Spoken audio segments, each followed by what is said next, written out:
the tape for this, our main event of the evening.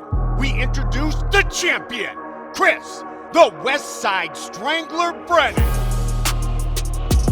Let's get it on! Hey guys, welcome back to the podcast. We're going to go over my predictions from UFC 276. I guess I was 50-50, but we'll get to OMalley and how you want to judge that one. And unfortunately, in a couple other cases, I can't predict fight IQ and game plan. So, it's tough. It's tough.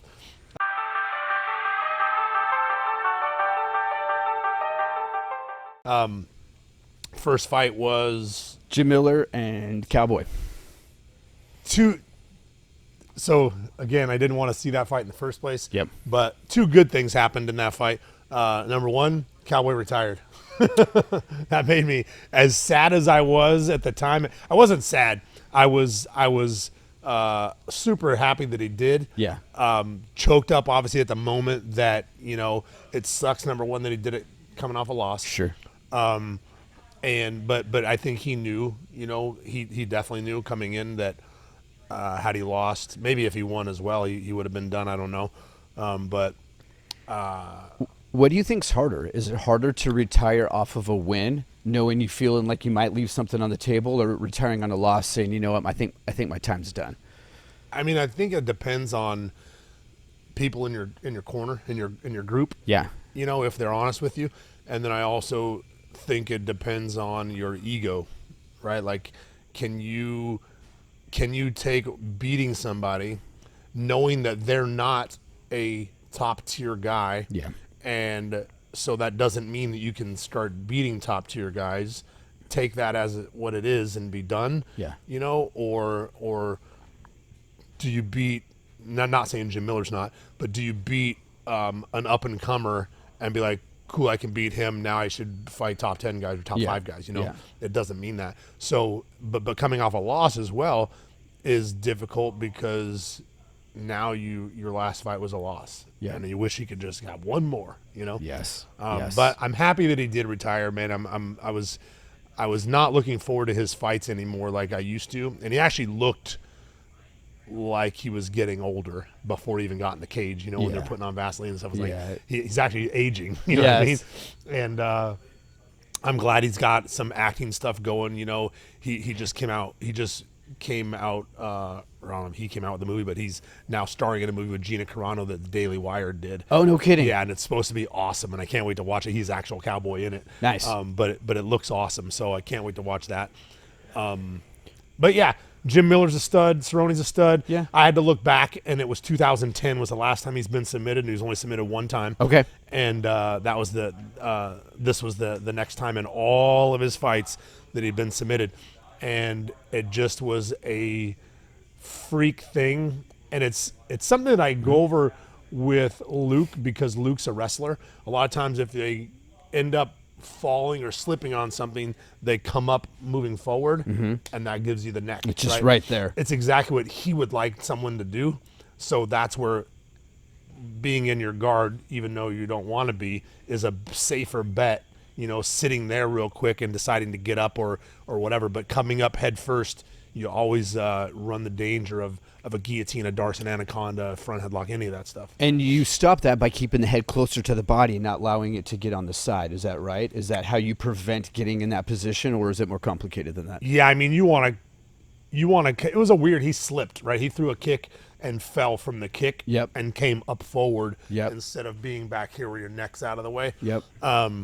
And in a fight, you're being aggressive, so that's your natural way to go. But it's just it's you could try to come up to like dogfight and keep your head off to one side, or blast double with your head in the center. But another good jiu-jitsu guy like Jim Miller, you can't play with that. Yeah. Yeah. So I was looking back, just kind of wrapping up Cowboy's career. 36 wins, 36-17-2. So 19, so 55 total fights, it looks like. That's a long career. He did lose his last 1, 2, 3, 4, 5. So his last 7 fights, he had 6 losses and a no contest going back to. Bummer. And Anthony Pettis, Conor, Gaethje, Ferguson.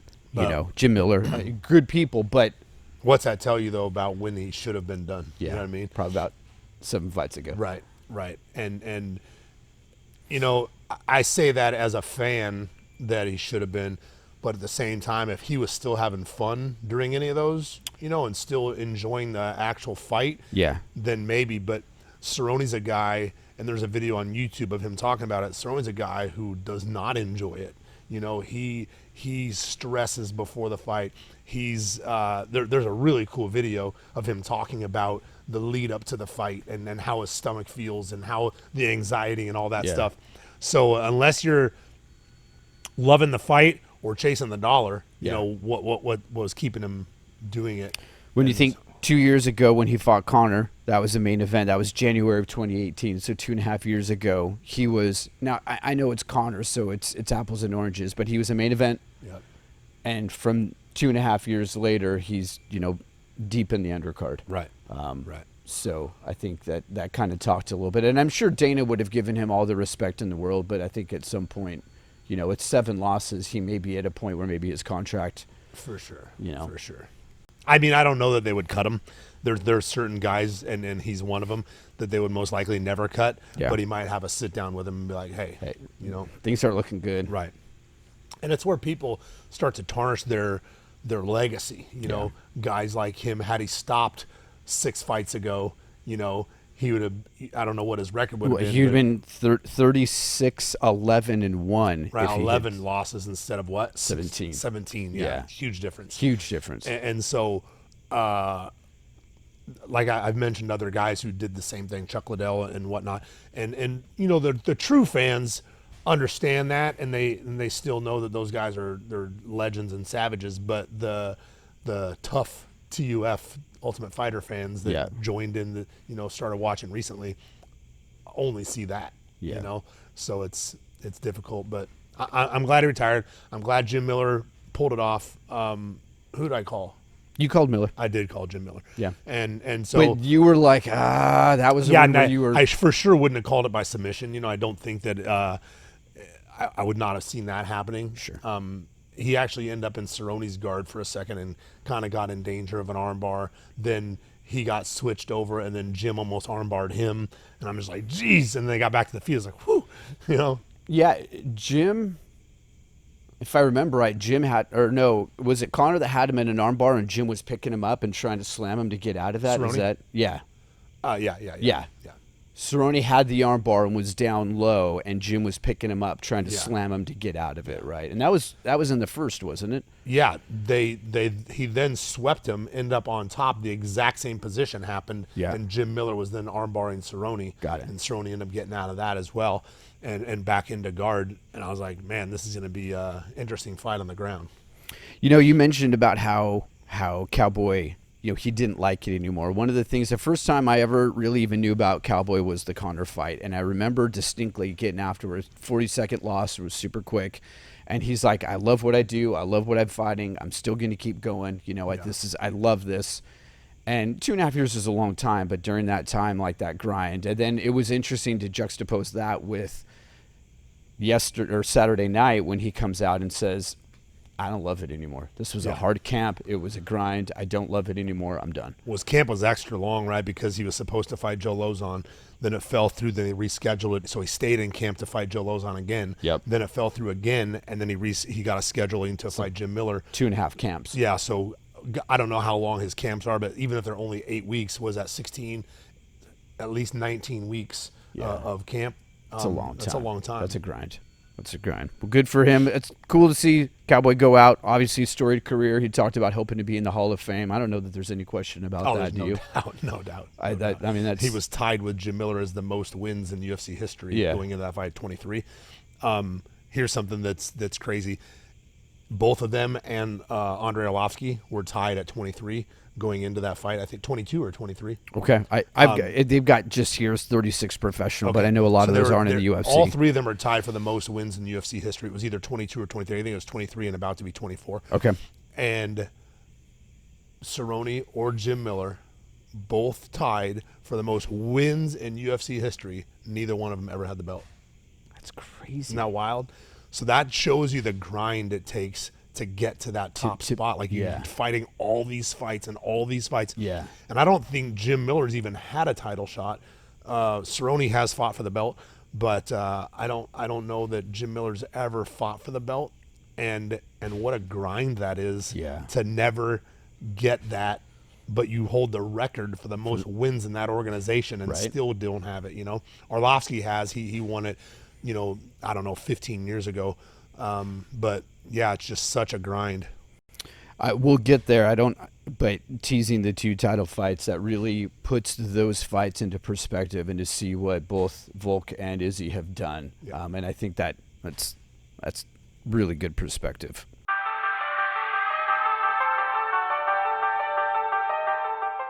Next fight, Pedro and Sugar Sean. This one didn't make it. Stoppage in the second round, 3 minutes and 9 seconds in due to an eye poke. Yeah. So, I like him. You know, I'm Sean O'Malley has got really, really good technical striking. He's long. He's rangy. He's so long. When I saw the fight, he looked like he was a head taller than Munoz. And watching the comment section or talking to people on a couple posts that I made, people don't like him, you know, and it's almost like Conor. People don't like him, but he's winning. Yeah. And so they're like, they think that Pedro Munoz was winning both rounds because of the leg kicks. I disagree. You know, I don't know if the judges had him winning the first round because of the leg kicks, but O'Malley was the only, I don't think he landed one punch on O'Malley. And O'Malley was landing punches. He was landing, you know, in and out, rangy punches, teep kicks. He was checking at least half of or more of Pedro Munoz's leg kicks on him. So I just think people hate on him. So it's going to take him a long ways to get some fans that, you know, that aren't his fans at the moment. But at least acknowledge the fact that he's good, right? People hated Conor, but Conor was running through guys. He was running through the best guys. Yes. You know, and you can hate on him all he wants, or all you want, but if he keeps beating your favorite fighter, you know, that's why you hate him. But at least acknowledge the fact that he just beat your favorite fighter handily. Sure. You know, and I had O'Malley winning. I think that fight, I think he was going to continue to win the fight. It sucked that he got eye gouged. It looked to me like his hand dragged his eye and it wasn't bad. I agree. Yeah, it didn't look so. Rumor has it that he does have a scratched cornea. Okay. And that's why he couldn't open his eye. Apparently couldn't open his eye for a couple hours afterwards. Really? I was upset. It was a Sterling moment for me. Yes. Because first of all, 3 words will get your fight stopped 100% of the time. I can't see. Okay? And that was the very first thing he said when the doctor walked in. I can't see. And he was like leaning in and saying it. He literally didn't want to continue. He didn't want to give it 5 minutes. He didn't want to give it much time to see if it got better. He knew right then he didn't want to continue. And I feel like he was frustrated. I feel like he seemed frustrated in the fight. I feel like he didn't see the tides changing much. Literally, the only thing he could throw in the entire fight was leg kicks. Yep. And that's not, I don't believe that's going to win you a fight. Leg kicks are definitely scored well. Yeah. But you got to put them together with some things, you know. Yes. Takedown attempts, hands, punches, you know, whatever. But I just feel like O'Malley was going to win that fight, and I think that whether he had the credit going in, people know now, whether they want to admit or not. No one's going to take him lightly. Yeah. He's on the level. He can compete, and he's going to. From a statistical standpoint, the strike count was almost exact, 26 for Pedro, 25 for O'Malley. Right. But if you look at where it was, 14 strikes to the head for O'Malley, 8 to the body, and 3 leg kicks. And then to your point for Pedro, all 26 strikes were leg kicks. So he didn't land a punch. He didn't land a punch. I didn't think he did. And so, yeah, I mean, that's O'Malley's mixing it up, setting things up, you know, keeping his range and and Pedro again couldn't throw anything, couldn't reach anything. Yeah. The only thing he could reach him with was his legs, and that's why he was, setting him up. But he wasn't going to finish him. He was actually doing a very good job at checking the kicks. O'Malley was, he checked numerous, had his shin, once he landed, I said Pedro hurt his leg, not hurt like where it's going to affect the fight, but to where he didn't throw another kick for a good minute and a half of the fight, because the check hurt Pedro. Yeah. You kick the knee with your shin. That hurts. Yeah, sure. It hurts, and that's what happened. So I'd like to see who he fights next. I'd like to see whether they rematch when he's better or he gets to move on and fight somebody else. But I think whether people like his tactics or not, or his basketball thing at the end. Yeah. He's good, man. He's very good. So Sugar came in ranked 13th. Pedro came in ranked 9th in their respective divisions. This is obviously a no contest. Yeah, I don't know if they'll move him or not. I'd like to see him move him, but I'd also like to see the judges' cards. I'd like to see the scorecards. Yeah, I looked for it. I couldn't. Yeah. I didn't see it. I'm sure it's out there, but I actually just looked and I couldn't find a score. Yeah, I'd like to see the first round, and then I would definitely like to see where they had it. How far in the second round? It was only 309, so there was still a lot around. I believe 309 in. Okay. Yes. Yeah, so I'd like to see. All right. So the next fight, if I can change. So whether you want to give me that one or not, I had him winning, and it's a no decision, right? That's what they called it, a no decision. No contest, could not continue. Okay. is what it's listed right here. It's listed, no Cool. contest.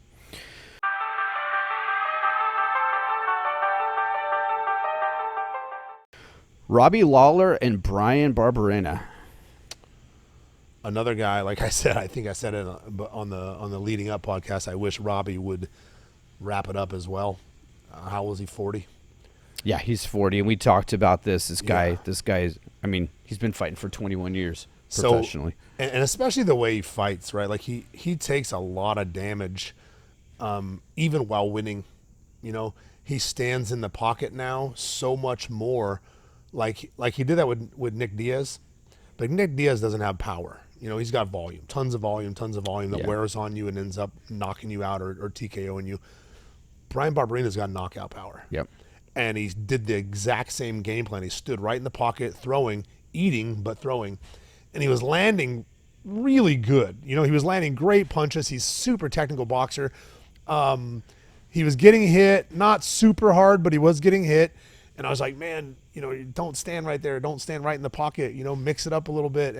And he just he rocked Barbarino. He hurt him, had him bloody. Yep. I watched the punch that changed Barbarino's face, and I don't mean the change of the structure of his face, but the look on his face. Yeah. Where he's like, that hurt, sucked. and now I'm in it, and hurt a little bit.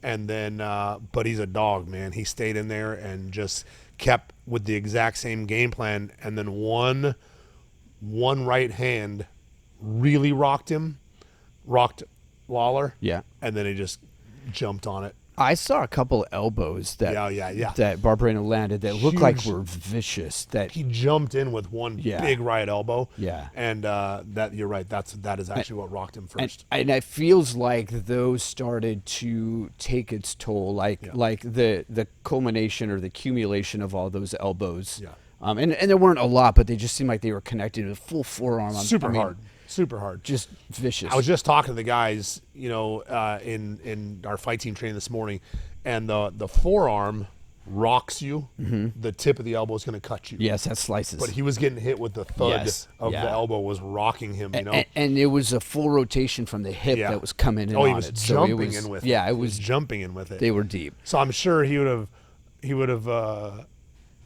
rather been cut with it than rocked with it, right? But he was getting hit with the big part of the elbow, and that changed it changed fight. So that did win fight of the night. Oh, okay. Which is glad they got to make a little money. Made a little side money on there. And the odds on this one were minus 110 for each. This was a pick'em fight, and I know that was another one where you're just like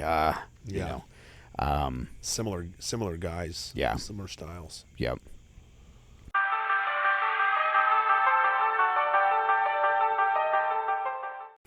The next fight was short, 2 minutes 36 seconds into the first round. Sean Strickland was KO'd by Alex Pereira, and when I first watched it, I think I missed. I didn't get a good look at it, but I'm like, man, that seemed like they stopped it awful fast. But then I went back and looked again, and I'm like, no, he was. Yeah, he got up complaining, but he was literally falling down while he was complaining. He couldn't stand up. So I want to go back real quick to the podcast the other day when I mistaked this guy for somebody else. Yes. And this is the guy who knocked out Israel Adesanya twice in kickboxing. They carried him out in a stretcher the second time, or knocked him out once, beat him twice. And his striking is next level. He is the Glory kickboxing champion in 2 different weight classes. One of the weight classes, I want to say 5 times. And so OMalley, this is where I can't predict someone's fight IQ or game plan, and why you would go out there and stand with him at all, let alone for half the round. Yeah. You know, Sean was landing stuff, but he was landing stuff in order for Alex Pereira to feel it out. And You're talking about Strickland, right? Yes. Okay. What'd I say? You said Sean. Sean Strickland, isn't that his name? Oh yeah. It is. You're right. It is. In my head I was thinking OMalley. No. Okay. Yes. So he was landing, and but he wasn't landing great, but he was landing, and it was making him feel like he could strike. And Pereira's a high level striker, so I'm sure in his game plan, let him feel like you're going to strike. Let him feel like you can strike. You know, he's doing well. Bang. Yep. And the lights are out. You know, he dropped him. He started to get up and hit him again. It was put him down. Big left hook, and then he caught up, and then he just kind of jumped in with the right jab. Yeah. And then as he was falling, I think he caught him on the top of the head. But I think at that point it was already done. So 4-ounce gloves are, you know, so much more can happen in 4-ounce gloves than a regular 8, 10, or 16, 12, whatever. When people cover in MMA, Yep. that 4-ounce glove coming right through there. You can punch me square in the face. Absolutely. Yeah. If you want to come around, you square in the temple. Yep. Right? Like if I just cover, those punches are coming through. So you put a guy who's knocking people out in 10-ounce gloves in 4-ounce gloves, you know, Sure. and the level of striking in, I've said this before, a professional boxer and a high-level MMA guy. Not even on the same level of striking. The boxer, as far as hands go, are a completely different level. Yep. Same goes with a high-level Glory kickboxing guy. Can another guy knock that guy out with 4-ounce gloves? Absolutely. But the chances are much less likely. You know what I mean? Like the high-level striker, the guy who's a Glory champion or a world champion in boxing is just, you know, that's all they've been training for all these years, right? He's now spent 2 years, this guy, less than 2 years in MMA. So the chances of Sean Strickland taking him down, submit him, way higher. Sure. Way higher. Yeah. So why not go get your money? Yeah. Instead of testing your ego and going out there and getting knocked out or potentially getting knocked out, why not go get your money? And I know the fans wouldn't like it, and it would be a boring fight. But ground control, take him down, Beat him up on the ground. If you want to hit him, take him down on top of him, beat him up. And the problem is that guy wasn't even ranked, right? And he was number 4. Yeah, I was actually just pulling up the rankings here. What weight class was that? Light heavy. Light heavy. Middle. 185. There it is. Okay, so Sean Strickland was ranked 4? number 4. That's right. And yeah, I'm looking down here. Not ranked. That's so accurate. he took a fight against a really tough guy, unranked, when you're 1 or 2 fights away from the belt. Yep. And goes out there with a game plan and strikes with the guy and gets knocked out, you know? Yep. So, yeah, I as a coach, I can't understand that fight IQ, you know, but it is what it is. So it's hard for me to predict when I'm going to predict a fight. Could he have beat that guy? Yes. but you go out there like that, you get what you get. Atlas got performance of the night on this one. Good. Probably, yeah. So he Good. earned himself a bonus there. $75K, is that what the bonus is, 50. I think? 50. 50, but someone was asking for 100. I forget who won that night, and they were like, let's make it 100,000 tonight, because someone once said, let's make it whatever, and Dana ended up paying everyone that night the money that person said. So everyone's like, oh, I can throw that out there. Yeah, it's worth a try.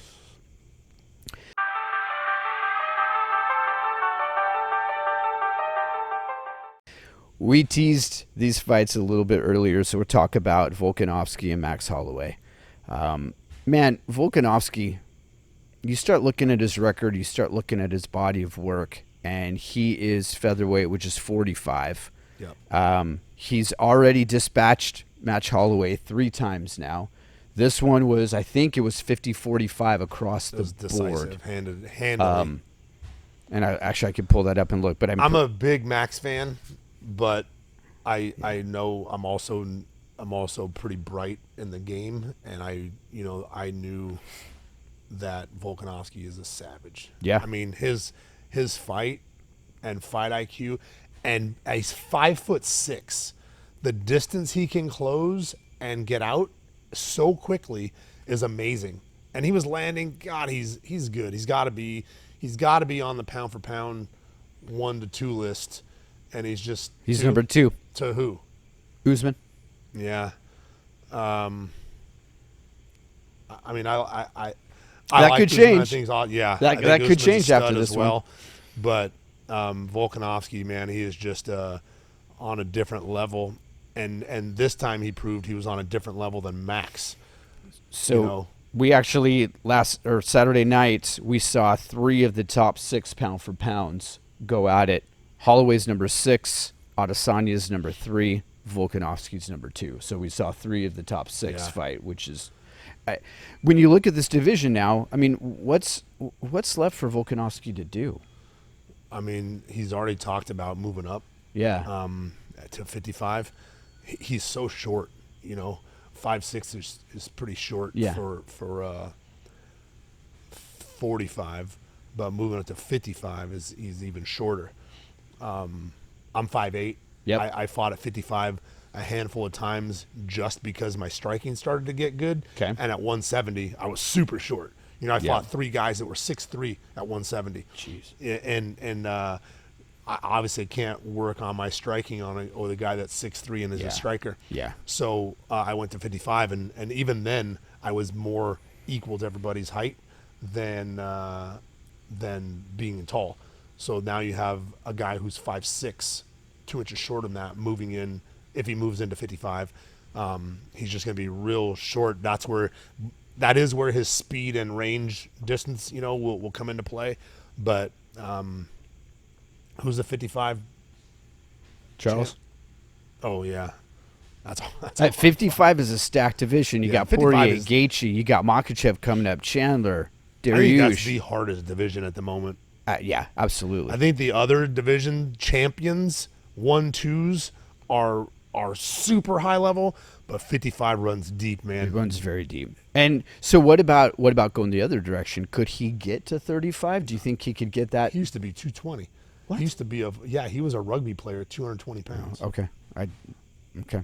Yeah. I mean, then because when you go to bantam, then you're looking at Sterling, Piotr Jan, TJ Dillashaw, Jose Aldo. You start looking Sterling at those. just said that he could come up and beat him. And, I mean, I don't see it either, but I'd like to see him try. Because I think Brian Ortega beat Sterling, and Brian Ortega got beat senseless by Volkanovski. Volkanovski, his record coming into this now, after this, I think he's 22 or 23 straight. Yeah, let me pull it up. It's ridiculous what his record is now, and I don't see anybody challenging him right now, and he's willing to fight. So right now, his overall professional MMA record is 25-1. And when was his loss? His first loss was in 2013. His only loss, it was his fourth fight. Yeah. So we're talking 21 straight. 21 wins. straight wins professionally. It's wild. Just wild. Just nutty. Just yeah. And again, it seems like the only thing he has left to do is to move Yeah. because who's going to come up to challenge him? Who's behind him and Max? Cater and those guys. So Ortega's number 2 behind him. Yar Rodriguez is number 3. Josh Emmett, and then now you're at Cater at number 5. Arnold Allen is 6, and then the Zombie's 7. Emmett and Allen would be good fights. Who did Emmett just beat? Somebody. Emmett's tough, man. He's thick, real muscular for a 45er. Real muscular for a 45er. Do you want me to look? I can look that up and see who. He'd be a decent fight. Arnold Allen's a stud. He's another really good fighter. But I just don't see these guys on his level. Yeah. Bryce posted literally right after the fight.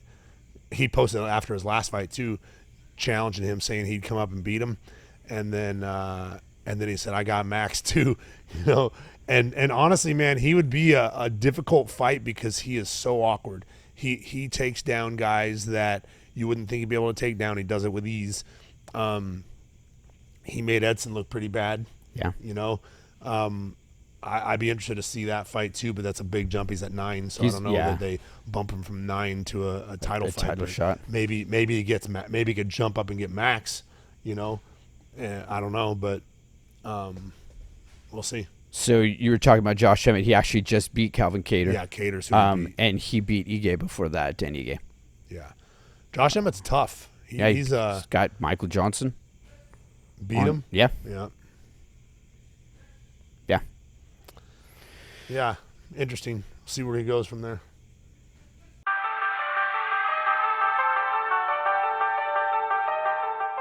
So that brings us to the title, the main event. Adesanya and Jared Cannonier went 5 rounds. This was a unanimous decision. I think one judge scored at 49-46. The other 2 scored at 50-45. Yeah, I thought for sure Cannonier won 1 round. There was even a second one that was close.